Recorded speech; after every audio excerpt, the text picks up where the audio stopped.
welcome to the Swift Half, your weekly session of chat from the UKOCR and adventure running scene. Each week, pub landlord Alan and our favourite regular Ian discuss races, runners and anything else that comes to mind. So pull up a pew, pour yourself a drink and join us for the Swift Half. You're listening to the 15th most popular podcast for those who know the M25 is London's equivalent to the Great Wall of China. Now, do I go with long hello or do I go with short hello this week? No, let's go short. Ian, my friend, welcome to the Swift Half. How are you? I'm good, Alan. I'm going to go with a short response. So, end of the show. See you all. Oh, we can't. We can't say. We've got a guest with us. Really? Who let him in? Shall we let him say hello and then we can just shoot off? Sounds like a plan. Say hello, Mike Nolan. Hi. Right, let's all go. Short enough. Hi, everyone. Hi. Oh, that would be the best podcast ever not. It's been a quiet week, Ian. It has been a quiet week. But we have got some notes, so it isn't going to be a short one. But before we go, let's find out. Mike always fetches some weird drinking on his thing. So, Mike, what are you drinking? To be fair, I've just come from the gym and I'm being quite good. So I've got some hydration stuff that they give out at the Pure Gym. It's all right. It's a fruity flavour hydration thing, I know. Oh, so exciting, that one then today. Thanks, Mike. Yeah, Alan, I think it's actually Builder that he's drinking, which is a reminder the Builder website is now back up and running, Builder International, and if you use code UKHXR, you get a discount. Good segue. Good segue. You are on the ball. What's happened with that Builder website, by the way, while we're on that subject? Because I did see it were down, then I got an email saying, oops, we're back up and running. I think we let the old UKOCR webmaster take control of it, and that's what's happened. Could be, you see, the new... it's not improved, but me, who was doing the new website. We are almost there, Ian. We are almost there, by the way, just to get people to go. 1st of December, we will be launching it on time, on schedule, I think. And the 2nd of December, the inbox will be full of comments saying, I can't get on the website. No, you can't get on the website. Oh, Ian, what are you drinking? Make me laugh. Well, last week I had Apple Tango, I believe. Yeah. This week, again, courtesy of Tesco and its wonderful club card meal deal, I've got Tango Orange. Oh, pushing the boat out. Absolutely. The sugar content in this is ridiculous, by the way. 22 grams of sugar in one drink. I don't know what you normally get in a drink. What do you normally get in a drink? I've no idea, but apparently it's 24% of my daily sugar intake needs. So it's a good job I've not had much sugar today. All right. I can't find one on my can of beer. It's only me drinking tonight, I think, by the looks of this. Mine's courtesy of B, and I am drinking Roadie, an all-night IPA, which is, it says on the can, suitable for vegans. So is it all night because you can drink it all night, or because it tastes like it's been out all night? It actually tastes very, very nice. It's very fruity, very grapefruity, and as people know, I do like a grapefruit beer. It'd be one of these that I could drink all night. But yeah, hence the whole night name. All night name. Okay, I was being a bit facetious there, but apparently it's a nice beer. So where should we go in terms of the notes, Alan? Let's first of go all the way up to sunny Scotland, because there's a bit of news from Scotland about ultra running, and we touched on this a while ago, Ian. We mentioned this, that there was an ultra runner that had used a car. Her name is Josia, and I'll try and pronounce it, Zakruski, and the British Athletics panel have made a decision on her use of a car. Please tell me they allowed it. Please tell me they allowed it.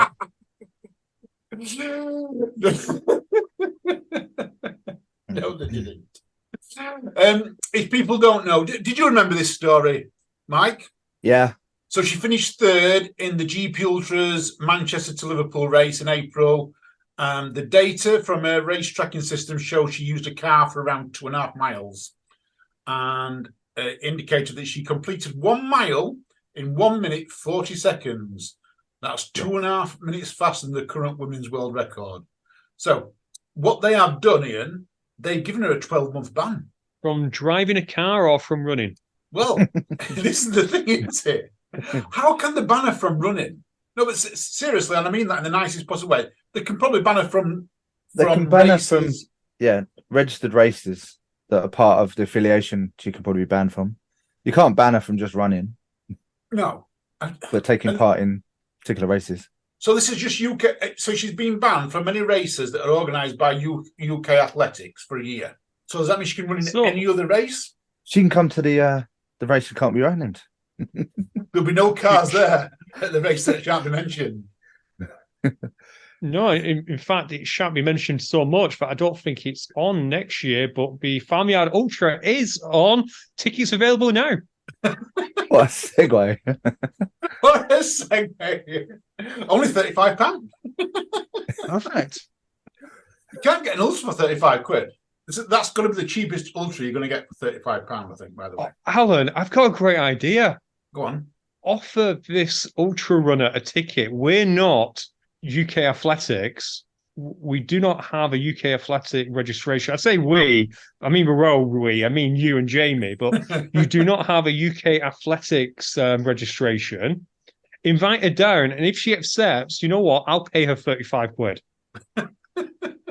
You'll pay. Oh no. You can't use the Land Rover because you haven't got it anymore. No, we've got BMW now, man. We moved up in the world. Or is it down in the world? Yeah, it's her opportunity to redeem herself.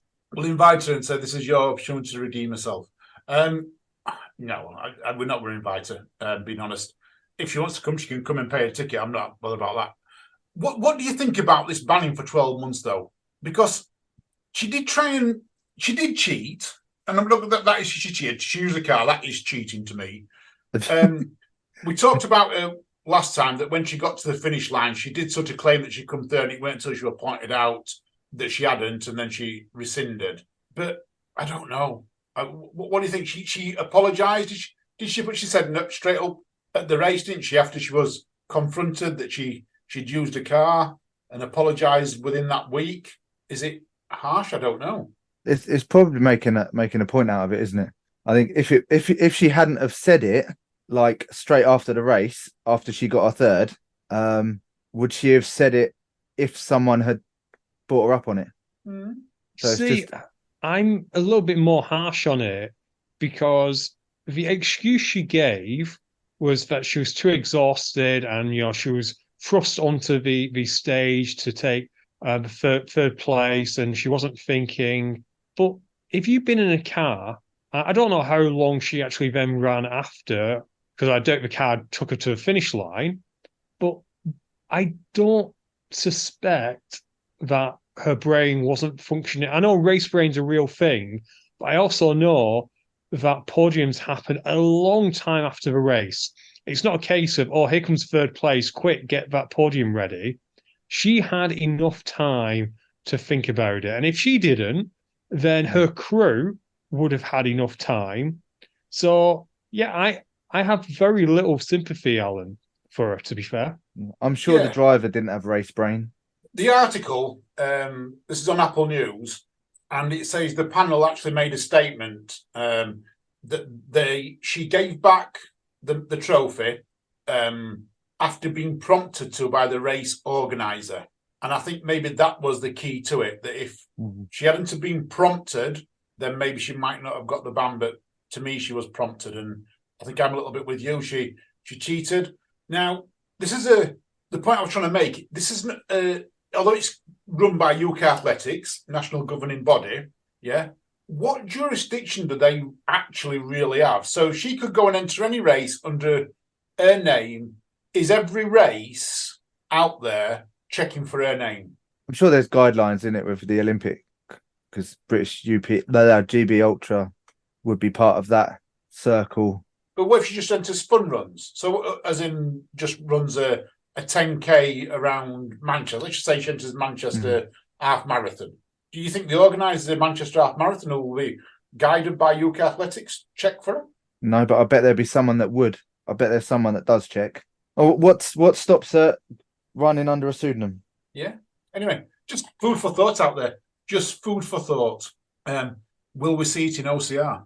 Will we see this level in OCR? Because we do know of in the past, and I'm not going to mention no names, but we have had issues in the past where people have been accused of cutting corners and taking the wrong turn. Slightly different to this, I guess. Taking a wrong turn is a bit different to jumping in a car. Yeah, I think in OCR we have seen people banned, though, Alan. I'm fairly sure, maybe not in this country, but I'm fairly sure in WTM someone was banned and had their results expunged for running a lap faster than Atkins one time. That takes some doing. Talking about wrong turns, this Friday I'm going to take plenty of wrong turns when I do Escape from Meriden. You do. So, listener, as you are listening to this, it's now Friday morning. In roughly 24 hours, I will be auditioning for the role of host on the Swift Half, because I'm fairly sure that Alan will have taken a wrong turn, ended up in a farm full of cows, and, well, he'll no longer be with us because cows are the UK's most deadliest animals, apparently. Without a doubt. I know that cows are the UK's most deadly animals. How bad was it that you made so many wrong turns that you actually ended up closer to the start than you do the finish? That would be quite funny. I've actually, the route I've created is probably not the shortest route, but I've made two key decisions. So at mile 45, I go past a McDonald's. And at mile 63, I go past another McDonald's. I think those are crucial decisions. I agree, Alan. I do have to ask, you know how we're doing this competition, and it's probably entries are still open as you're listening to this, where people can guess how far you go, correct? Yeah, that's right. Yeah, £2 entry. The win half the money that comes into the pot and a My Zone switch. I think a far better competition would have been how quickly you go off course. So you've got yourself how many mile route? 97. 97. I reckon if I compare that route to your Strava come Sunday after I recover it from a field with cows in, that you would have gone off course 2 miles in. I'm not going to say we want to. There is Jamie's decided to run with me, and he's sort of looked at the course, and I'd not clicked on, but I thought I got the road section done. So the first 30 miles I tried to put on road, and he's actually found out that actually after mile 12, we go off road for 2 miles. And I didn't see that. I thought it was a road, but it's not. It's a farm track. Ooh. Oh, and we know how well you are in the hills. Yeah. At least you won't have Libby with you to get lost as well. True. And that will be where we find you on Sunday, I guess. A pair of trainers and the Garmin, and that'll be it. True. Talking of ultras, Vernon Kay. Vernon Kay is doing an ultra, but he's doing it far more sensibly than you, Alan, in that he is taking 3.5 days. He set off on Tuesday, and as you're listening to this, he should just be arriving in sunny Bolton on a Friday. And let's be honest, we're better to be on a Friday than Bolton. I reckon if he gets there for, say, 10 a.m., I'm not sure what time he's aiming for, but if he gets there at 10 a.m., he'll be able to get to a karaoke bar for happy hour. I think he says he's trying to aim for 9 a.m. 9 a.m. on Friday 17th he's trying to get there for. Oh, perfect. He'll be able to get the song on and all. How good would that be if he rocked up at karaoke bar and started singing on Friday morning? Absolutely. That would be hilarious. And people, again, probably think I'm making this up, but in Bolton, there is a well-known karaoke bar which just starts, I think it starts at 8 a.m. I've never gone past it and it hasn't been open. So It's just one of the things. I remember having a job interview just up from it, and yeah, they're croning away, singing "My Way" and all that malarkey. But we should point out Vernon's doing this for children in need, Alan. Yes, he is raising money for children in need. They always do some type of challenge like this, don't they? Was it a treadmill one year or something like that? Yeah, and a rickshaw another year where running with a rickshaw, which was quite an interesting challenge. And I'm sure you've done like a stepper or something. I'm not quite sure why he started in Leicester. It makes sense that he's going to Bolton, but I'm not sure why he started at Leicester. But it's 115 miles, so his mileage will be Alan's if Alan gets all the way. But he is taking a little bit longer to do it. Over a marathon every day. Over a marathon every day. And I'm not sure whether he's trained for it or whether it is literally he's going to walk and run. I'm looking at his Instagram. He's definitely trained. He's definitely trained for it. Right. Yeah. So he's beating Alan on two fronts here. Two fronts. Distance and training.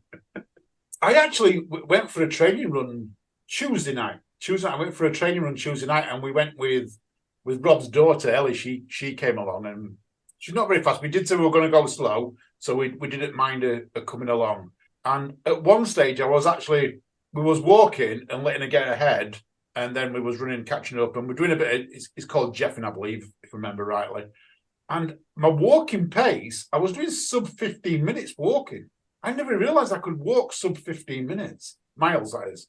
It's impressive because most people do 20-minute miles if they're just walking regularly, or they can get up to like 17-minute miles as well if you're fast shuffling. It's worth timing your walking pace generally, listener, particularly if you want to do an ultra or if you want to do like a toughest mudder or Europe's toughest or world's, because you will do a fair bit of walking, won't you, Alan? Yeah, well, without a doubt. When I did ETM, there was a lot of walking up the hills, and being on your feet for that long, people don't understand it. They train for, some people go in there not knowing what it's going to expect. So they train for ultras, and they might go and run 4 and 5 miles and up to 10 miles. What they don't realize, and if you listen to a lot of ultra runners talking about training, is time on feet. So literally just getting out and not even running, but just walking for like 6 and 7 hours and just spending that amount of time on your feet, whether it be running or walking, because that's what builds your feet up to be able to take the pounding that you're going to give them. So yeah, that does make a lot of sense, because if you think of how much pressure you put on your feet if you just stood up, because you've got all your body weight on quite a small surface area. Alan, I know your feet are a little bit bigger than mine, but it's still quite a small surface area. My feet, I used to think my feet were big at size, like I'm a 13 in shoes, but Harley's, I'm not a 13. I'm a 13 in running shoes. I'm a size 11 in normal shoes. I'm a 13 because my feet do swell when I run.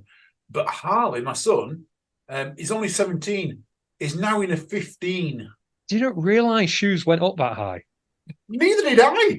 And Nearly they're so hard to buy. Specially made shoes coming on. Yeah, Alan, he's going to. Well. Yeah, he's going to cost you a fortune. I know. I've bought him some Christmas present. He doesn't listen to this, so I'm cool with this. But I bought him some running shoes for Christmas, and I was like searching all over for them, and you just can't buy them in a size 15. Everything stops at 14. It's so hard to get hold of some. I had to go to Nike. Nike are the only ones that do 15, and I think that's because they do a lot of basketball shoes in big size. Yeah, I think when you get to that size, you have to message the actual supplier, and they might make a set for you.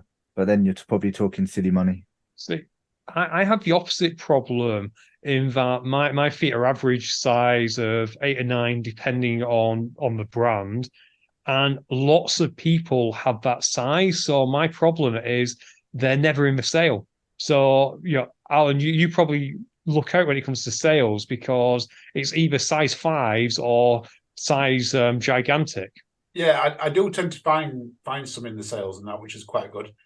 Which is actually a good segue in Black Friday. Black Friday is apparently here, unless you're actually in the country where Black Friday originated from, in which case Black Friday is here next week after pretend Christmas. Exactly. I don't get it. When really is Black Friday? Because Innovate's been doing this all month so far. Amazing deals, 50% discount. You can't knock them for that. Some of last year's colours, so not this year's models and this year's colours, but 50% discount on so many shoes, different one every day, which is actually an amazing deal. But everyone seems to be jumping on the bandwagon this week. My inbox is full of messages saying Black Friday deal this and Black Friday deal that. Yeah. What have you seen? Have you seen any good deals out there? Not so many deals. Do you know what Black Friday actually is, Alan? Have we discussed this on the show? I don't know, but from my understanding, isn't it the payday before Christmas? No, it is the Friday after Thanksgiving in America. So most people will have that Friday off. So everyone will then use it to head to the shops to buy their Christmas presents. And I'm not sure why it's called Black Friday. Some people say, oh, it's the first time that shops go in the black, because they've been in the red all year. Others say it's a miserable time because everyone's just piling in the shops. But it has absolutely nothing to do with the UK. And via Amazon, we've just imported it. And actually, Alan, I have seen a couple of deals, not a Black Friday deals, but our friends NT3, which is over in Clitheroe, they do tanks, these sled tanks. Yeah. They are currently giving 10% off these sled tanks, which, seeing they range in price from, I want to say, around about 1,200 to £2,000, 10% off is not a bad deal. That's an amazing deal. £200 off. £200 off a £2,000 or 100 and something off the smaller portable one. So they're definitely worth having a look. I think the code is Tank 10, but I'm sure it's out there in the wild somewhere. I'm laughing at myself actually because I listened to Martin Lewis on Breakfast TV the other day, and he said something along the lines, and it made me really think. He said, you can pick up some amazing deals at the minute. It's like if it's 50% off, you think you've actually saved 50%. But in theory, if you didn't need the item, you spent 100% more money than you actually was going to spend. And I was thinking, yeah, that's me. That's me. Yeah, that's an old joke when someone comes in and says, look how much I've saved. No, look how much you've spent. Yeah. Mike, have you found anything? I haven't looked. I'm not gonna lie. Black Friday was it the 24th of November, so I've just been concentrating on work and training. So I've not even looked at any sales or anything. I believe on the notes, Alan, you've put up a Black Friday deal. Yeah, so I've just said watch out for Tough Mudder because Tough Mudder we know are going to launch one. I'm told that it's actually launched and certain people know about it. But is it 50% off? Tough Mudder Birmingham, have I seen? I believe it is 50% off, and that's off the price, not off the course. Although that's a nice segue, Alan, to, if you recall, Tough Mudder was going to be one distance, one goal, back to basics, and that lasted, 3 months? Yeah. Was it 92 days to be precise? Something like that, Alan. Do you want to share this news? So, yeah, Tough Mudder, I've brought out the news actually the day after we recorded last week, Ian, which was a little bit annoying to say the least, that they are now going to go back to 2 distances. So we never even had a race where there was just one distance. It was just straight, we're going to do 2 distances, 1 distance, but now it's let's go back to 2 distances. So is it 5 miles and 10 miles? It's 10 miles and then 3 to 5 miles. So it's not technically a Tough Mudder half. It is a Tough Mudder. Let's see where we can put the break in the course. Yeah. And will it count to a headband? And will everyone, all the honks, go crazy because it will? Well, there is that. Which is one of the things. I noticed something about this post, though, Ian. Yeah. So everyone's gone crazy that because they've put 2 pictures of medals, a gold and a silver medal up there. Do you think that this means that Tough Mudder are bringing medals? Because they haven't announced it, I'm fairly confident they are going with medals, and I thought they actually had announced it, or maybe I just saw pictures and assumed. Let me just go online and just double check this, because they shared them the other day. So in the original post that they put out where they announced it, I put this on our Facebook page, and it doesn't say nothing about medals. It just shows the picture of the two medals. Oh, 2 days ago, as we're recording this, I'm looking at a video, 2024 is the year of more risk and even more reward. Prove yourself and walk away with a medal as unique as the experience. The more events you complete, the more unique medals you can collect. So not only is it a medal, Alan, it's going to be a different medal for every event. Ooh. Now that makes it interesting. That so we're going to get a Beaver Castle one and a London North, London South. Does Yorkshire, it mean it's not really in Yorkshire?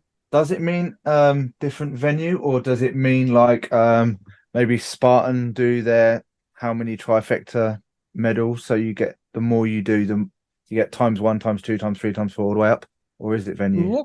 Looking at the back of the menus, the medals, it looks, Alan, like you've got that, the Holy Grail face or the skull face in different obstacles. So there's one which looks like it's in cage crawl. There is one which looks like it is that crybaby with bubbles. It would be crybaby, and definitely one with electroshock therapy because it's electrifying the skull. Wow. Will they fit together like a dodecahedron? I don't believe so. No.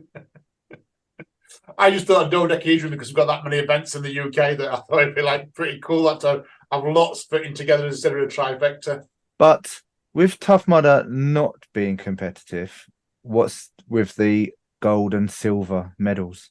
Well, they are competitive infinity races, aren't they? Infinity, yeah. So is that just going to be infinity, or are they now going to be going competitive? That's interesting. That's a good question. There's no bronze. No. Did you notice the thing on there, Mike, as well, that it said, new for 2024, we're adding in a guarantee. If you are unable to complete the course, you can try again on us. It's that simple.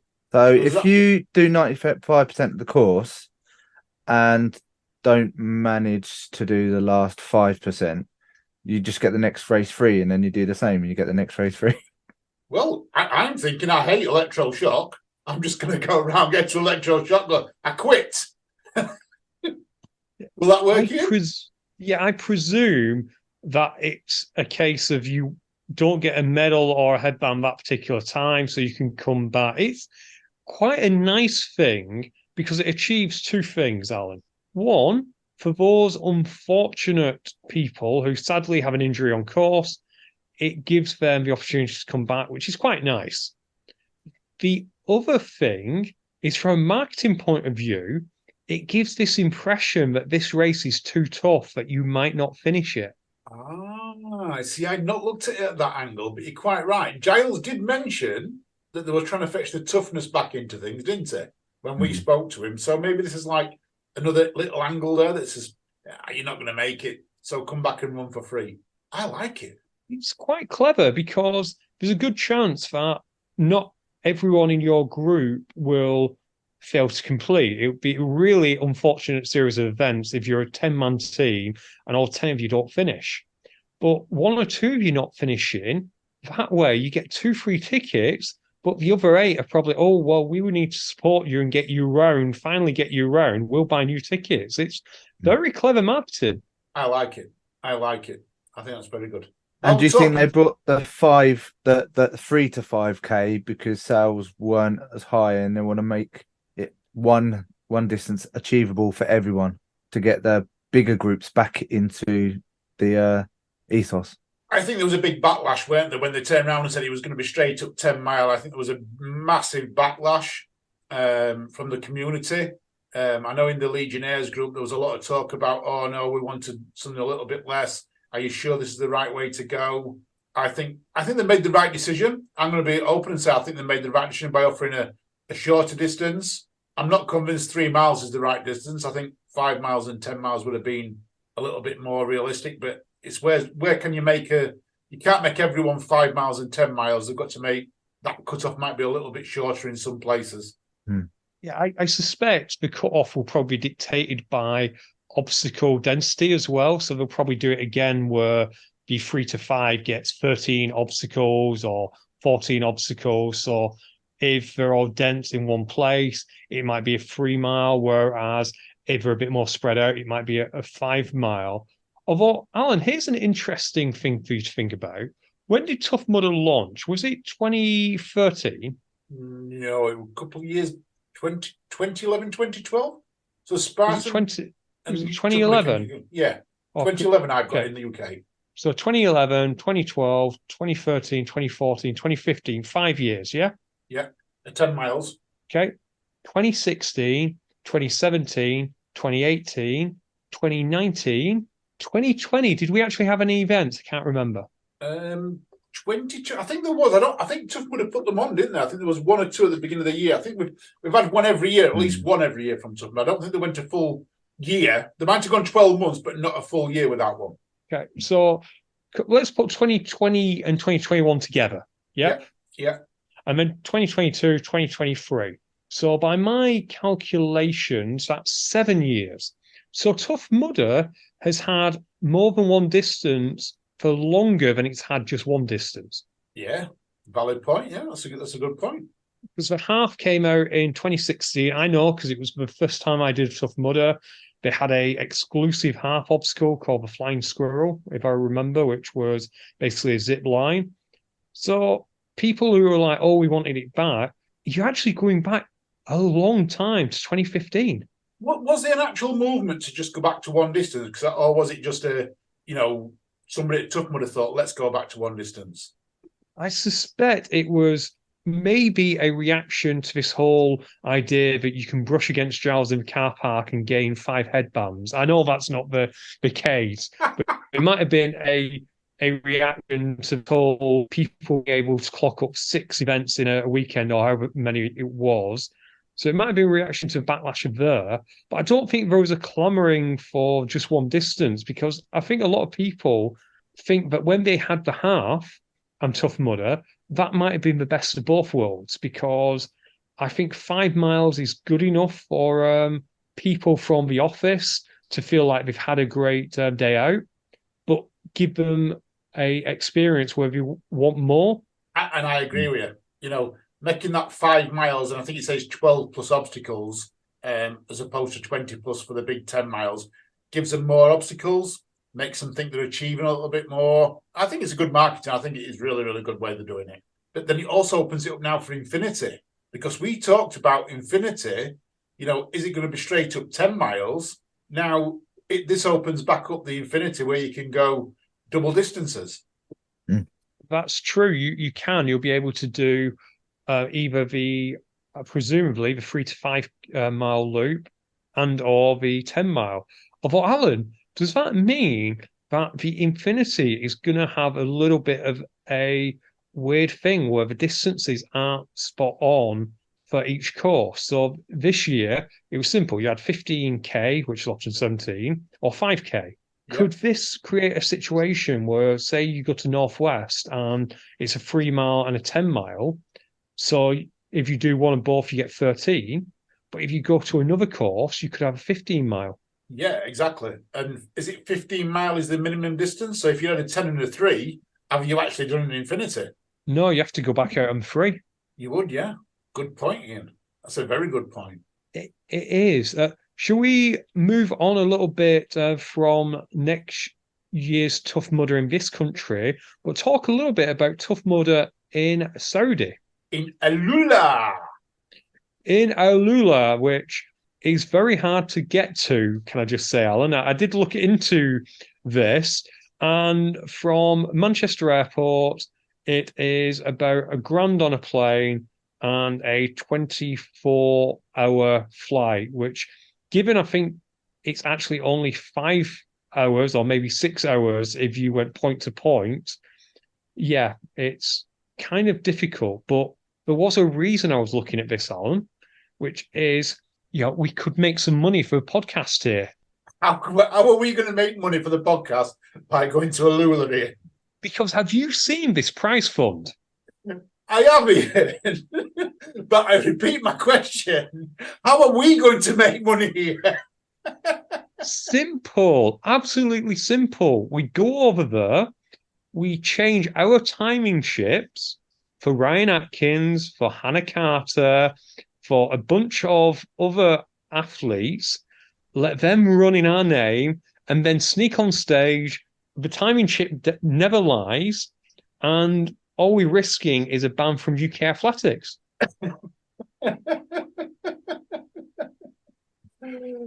I don't know what to say. Ian, you're a genius. You're a genius. We're going to rule the world, Ian. We're going to rule the world. We are going to rule the world, but should we talk about how much these prizes are? Yes, I think we should. So if we can get, can we get in third place? Let's get Mike to run third place. Yeah, we'll get 16,000. This is dollars. Are they US dollars, by the way, or is it Saudi Arabian dollars? What's Saudi Arabian currency? I'm not sure, but I think it's US because lots of prize money is often given in US. I think High Rocks gave their prize money in US as well. Okay. So third place, Mike's going to win us $16,000. Shall we get Ryan Atkinson to run for us in second and get 32,000? Perfect. Then we bring John Alban out of retirement and get him to win it for us. Yeah. How much will that get us? 80,000. So in my reckoning, that's $118,000. No, $128,000 richer we're going to be in the men's side. And if we can do this in the women's side as well, that's $256,000. $250,000 we've got in. Unbelievable, isn't it, Alan? But don't forget the prize pot, doesn't it go down to 10 as well? I believe so. So what do we get down? We're not going to get top three though, because it's going to drop right down into after that. The prize pot is over 480,000. Wow. So 10th place, you win $1,000. So you'll get your bus fare back. Yeah, you get your flight back. But what I would say, Alan, is as well as that, 9 age group winners who are not in the top 10 will get $3,750 each. And the 4-person teams will get 40,000 for winning, and 2-person 20,000. So you get 10,000 ahead for winning the team events. So hang on a minute. So age group are going to get more than 7th place. Yeah, age group winners will get more than 7th place. So if you knew in your age group, you could get to that finish line and just let 3 or 4 other people pass you before you cross, and then you'll get more money than them. That's a good point, because they do say non-top 10 athletes, don't they? So if you're leading your age group, you probably don't want to finish 7th overall. No, you don't. I've got visions now. People stood at that 2 foot front finish line going, no, go on, you can beat me, mate. Go on. You can take 8th place. Yeah, take 9th. Take 10th. Okay, I'll finish. Yeah, they've not thought that through, have they? No, they haven't. You can't pay more money to someone finishing 11th, 12th, and 13th than you can, 7th, 8th, and 9th. That bit doesn't make sense, Ian. Well, we should say this is an infinity race, which I think this is the first time there's ever been a payout for an infinity, which is mainly because infinity is not a competitive race. But I suspect in reality, Alan, this is going to be run similar to a toughest, even though it's called an infinity. Yeah, I think so as well. If it goes ahead. If it goes ahead, because, oh gosh, we're going to do this, aren't we?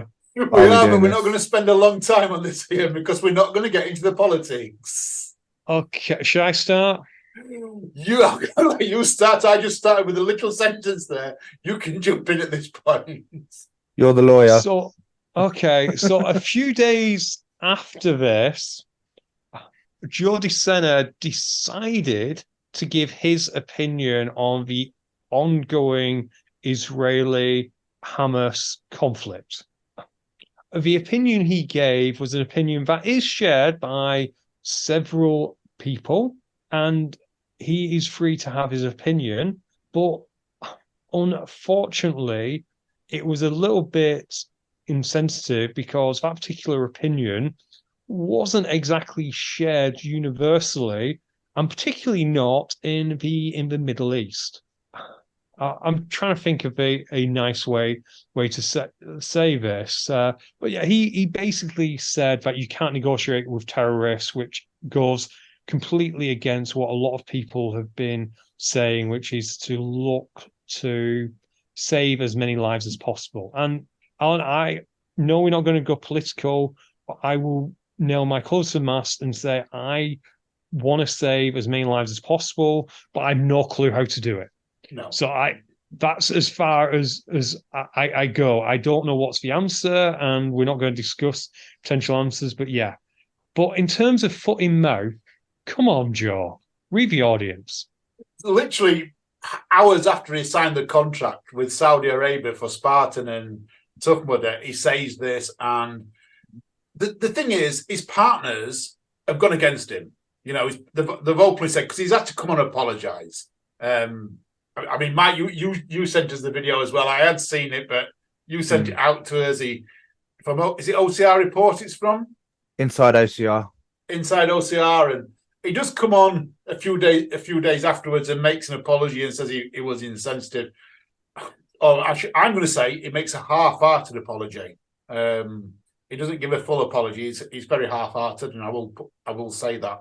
But where's it going to leave Spartan in Saudi Arabia? Because has he upset him that much that they potentially might not go ahead with some of the events, or will it be more about the money and we'll forget about it and put it on?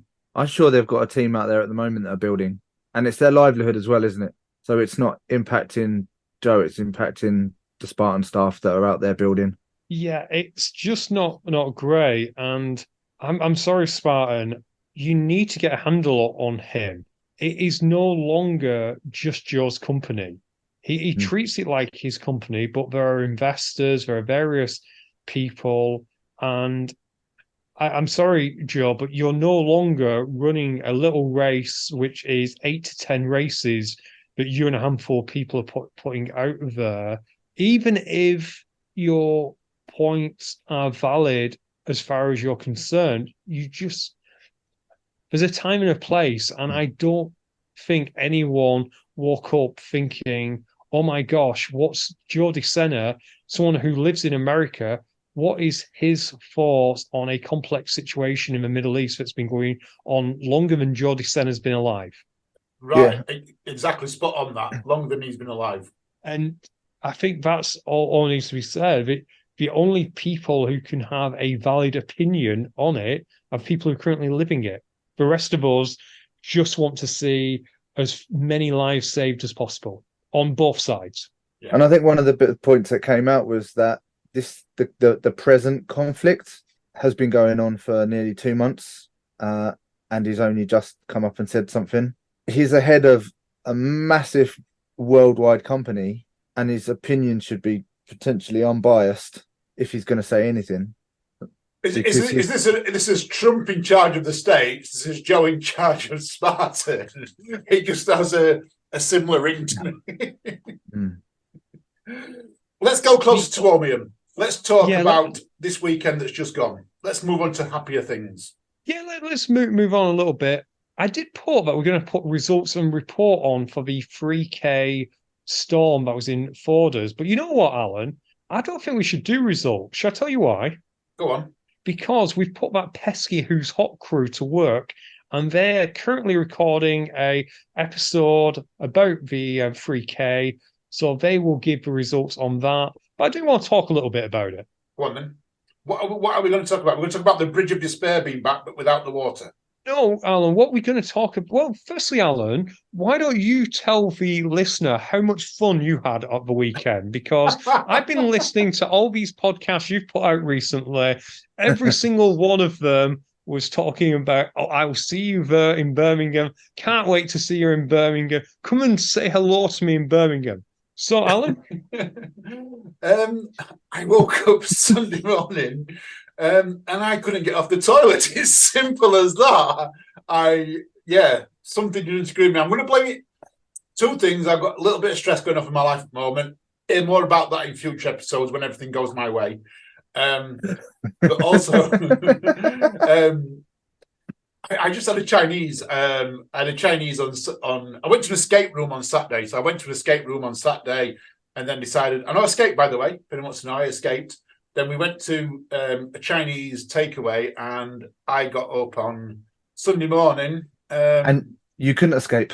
And I couldn't escape. No, I couldn't escape the house at all. I was 6 o'clock. I was messaging people saying I can't. Yeah, let's not get too graphic about it. But yeah, I will say my pride was a little bit wounded, but I thought I'd been renamed to Where's Alan for the first 3 hours of the thing. It wasn't Hi Ian, it was Where's Alan. So thanks, listeners, I guess. But anyway, the event itself, Forders have constructed a really cool OCR course there. It is permanent, although some aspects of it will be rolled out and put out, if that makes sense, Alan. So they use some of the running track that they use generally for Forders. So the bridge of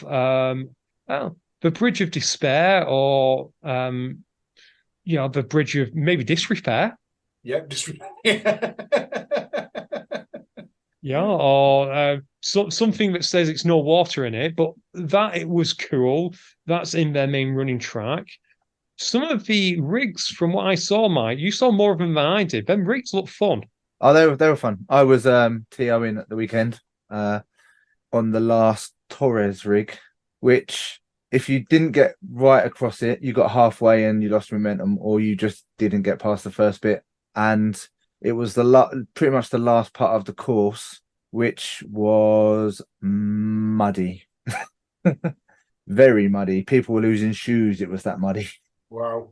So were the grips getting wet and muddy? The grips were fine. They were Torres rig grips, so they had the grip. Yeah.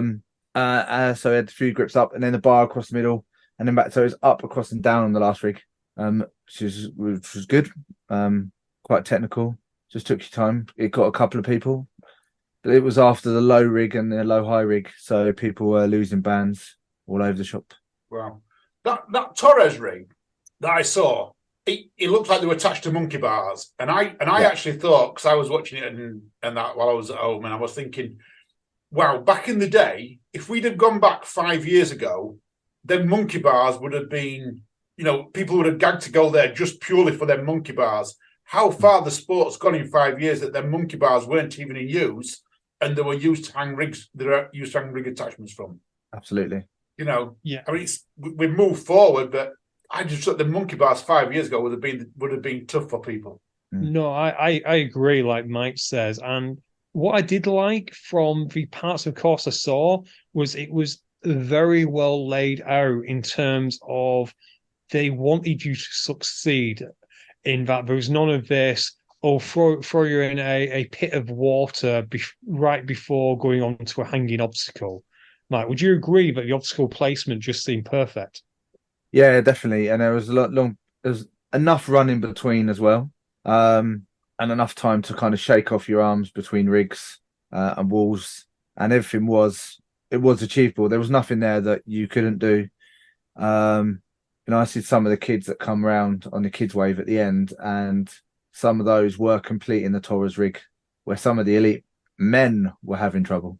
Is that layout, though, is that down to having a racer, an experienced runner in Dave Peters set the course up, as opposed to someone who's not a high quality racer, who's intermediate or whatever, and thinks they know what people want?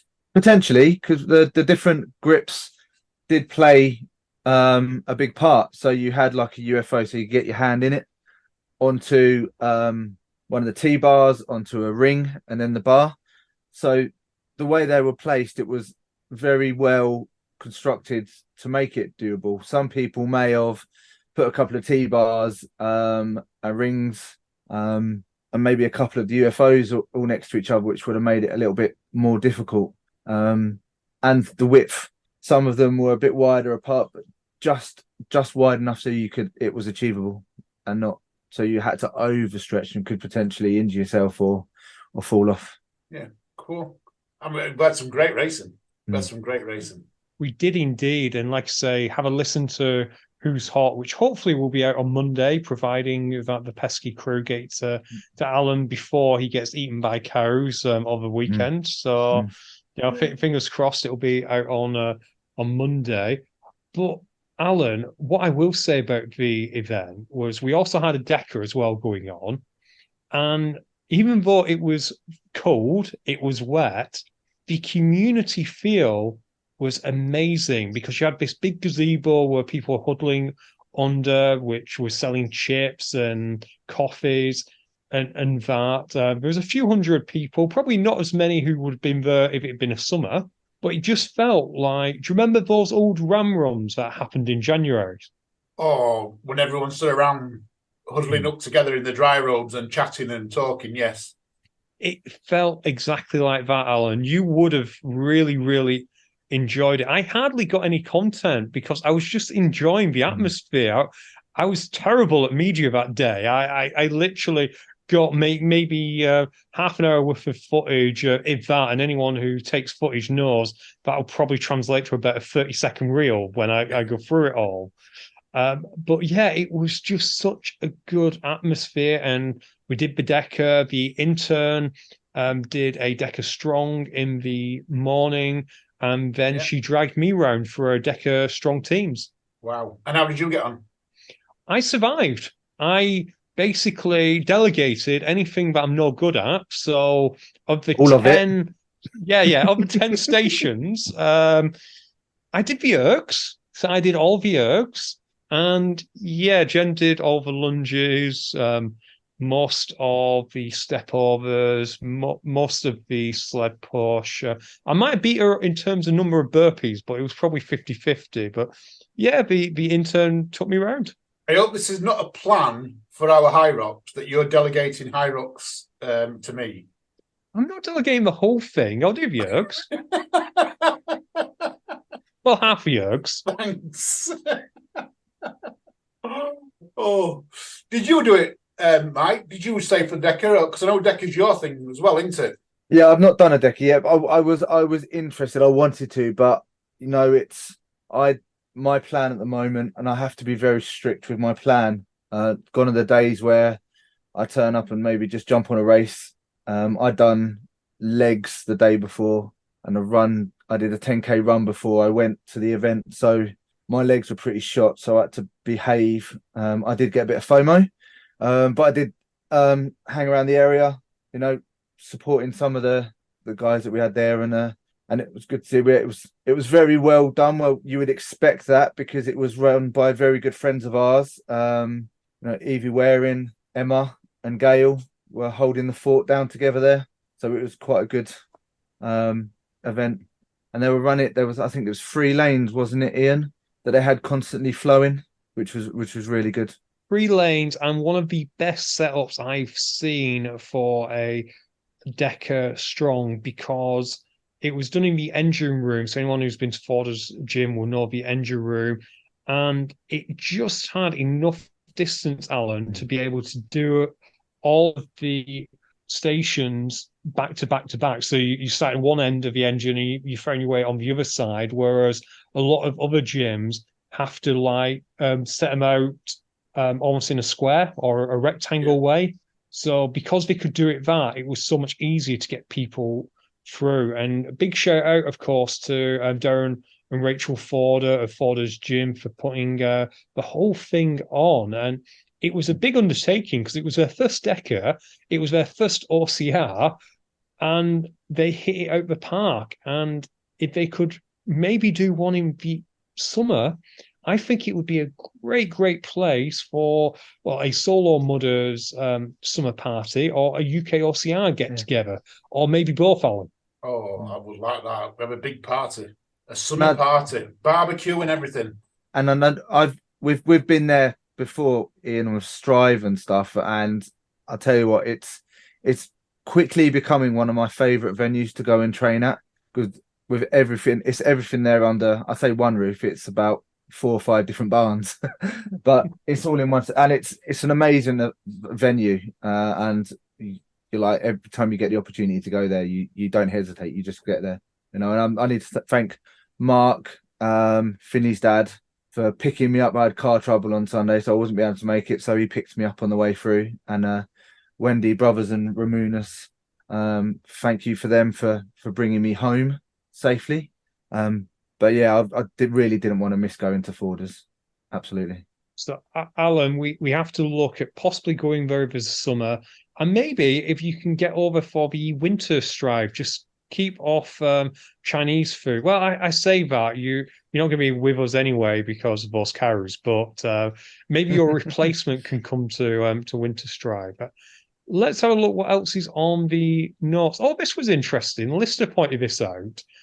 Gavin was on UKOCR asking about This is Gavin Levitt. Gavin Levitt was this, about, Gavin Levitt, yeah, asking about event calendars for 2024, signing it off Zeus. No, Alan, is this a tease or is this Gavin wanting to go to OCRs? I really don't know. I haven't got no inside information on this. When Zeus folded, a lot of people were gutted when Zeus folded. When Gavin and Mark decided there was going to be no more, a lot of people were gutted. I know they had trouble with the venues, and potentially that was impacted as well as COVID. I do know that a lot of people would like to see it come back, me included. Excuse me, me included. I would love to see it come back. If it's a tease, Gavin, you've got the whole community talking. Yeah, I'd be interested. I want to know. I do want to know. I hope it does, but who knows? Only we had like investigative journalists or a media company which could reach out. Maybe we do that, maybe we don't. Let's think about that. Quick news, not on the notes. The Ninja Party, so Ninja Awards show is next week, I believe, Alan, the 25th and 26th, 25th, I believe, the Saturday. Yes, they are. Yeah, that's where is it now? I have seen where it's at because we've got an invite. We have, but unfortunately, I'm at High Rocks. But I think it's the Ninja Park down in Stoke, which High Rocks is a nice segue to, I believe, the last thing on the notes, which is I'm going to ask Mike to help with this one a bit. High Rocks are putting some extra perks out there for volunteers at High Rocks. Mike, do you know about this? No, I've not seen that one. I've seen the other High Rocks that came in this evening, but I'm trying to look for that email and I can't find it. That's fine. I'll cover this while you have a look at that email. But as I understand it, Alan, we talked about this, haven't we? How difficult it is sometimes to get volunteers. Yeah. And I think if you volunteer both days at London, they're going to give you a 60 quid merch voucher, which I think it's a start. We've chatted about this, haven't we? That you need to find ways to attract people. Will this attract people? I don't know, but it's definitely a start. So they're going to get the free race. They're going to get the Puma top and the Puma trainers, or are they still getting that, or is it just straight up £60 merch? I'm not sure what they currently get on the day. I think it varies. Yeah, so they get the top and bottoms. The trainers go. The head judges get a pair of trainers per season, I do believe. Okay. So head judges get the trainers. No, so you get the top, you get the bottoms, you also get 60 quid and you get the free race. Mike, did you find that other news? Yeah, so let me go back to it. So that they sent an email and then corrected it. So anyone going to High Rocks, they are doing an early registration. So if you want to register, early registration will take place between Tuesday the 21st and Thursday the 23rd. And that will be at Sports Direct on Oxford Street. It's got the time there, 5 p.m. to 9 p.m. I'm assuming that's every day. I was hoping it would probably be during the day as well for some people, but maybe it's just that time. Yeah, 5 p.m. to 9 p.m. on those days. So if you live in London, I would definitely recommend going pre-registering if you can. I would also recommend buying a marker pen because you do write your number on your arm. And if you're pre-registering on the Tuesday, I'd really hope that it would have washed off by the Saturday. Mine normally washes off by the third station, so Yeah.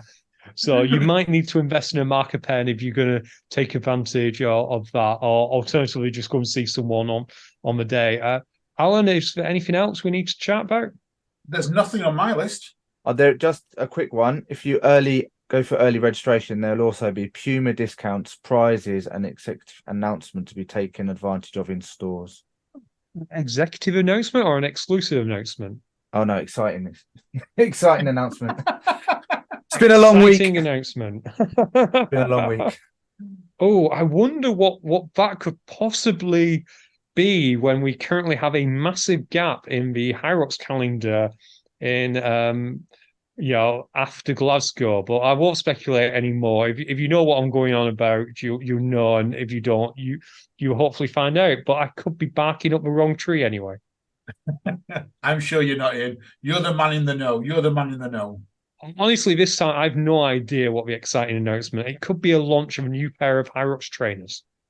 Puma Hyrox here now, Sports Direct only, reduced $39.99 from $99.99. No, reduced 99 from 299. That's right. Yeah.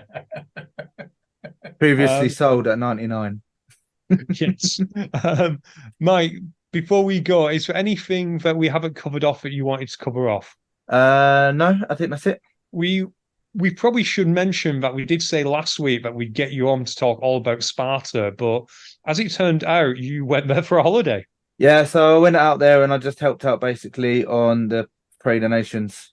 I am under strict instructions not to race that weekend because we've got London, and last year I did Hyrox Trifecta World Championships and then Hyrox the week after, and injured my soleus. So I've been on strict instructions from the other half and the Hogans to do what they tell me to do.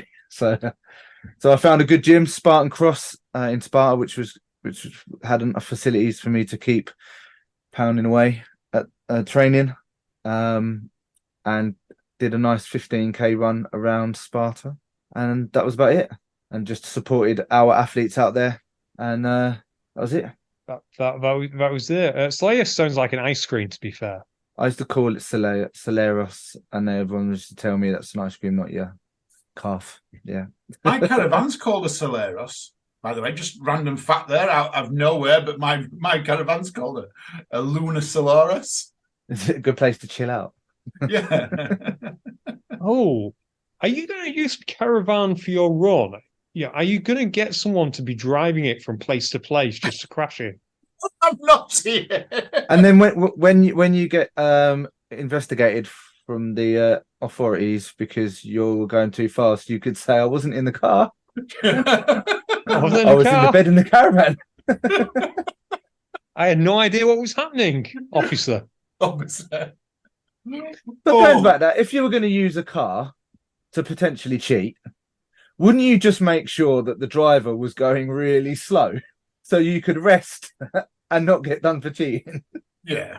I mean, flicking back to it, I don't think she initially was going to do it. I think it just as circumstances did it, which she didn't help herself at the end of the race.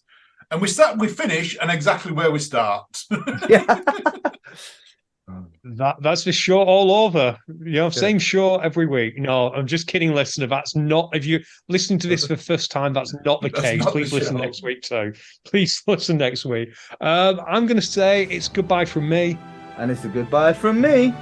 And listener, thank you for listening once again. You take care. You stay safe. We'll speak soon. Love you all. Bye.